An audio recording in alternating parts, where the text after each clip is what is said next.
அத்தனை செல்வமும் உன்னிடத்தில், நான் பிச்சைக்கு செல்வது எவ்விடத்தில்? வெறும் பாத்திரம் உள்ளது என்னிடத்தில், அதன் சூத்திரமோ அது உன்னிடத்தில். ஒரு முறையா இருமுறையா பலமுறை பல பிறப்பெடுக்க வைத்தாய். புதுவினையா பழவினையா கணம் கணம் தினம் என்னை துடிக்க வைத்தாய்.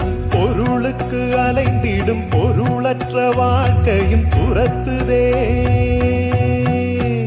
உன் அருள் அருள் அருள் என்று அலைகின்ற மனம் இன்று பிதற்றுதே.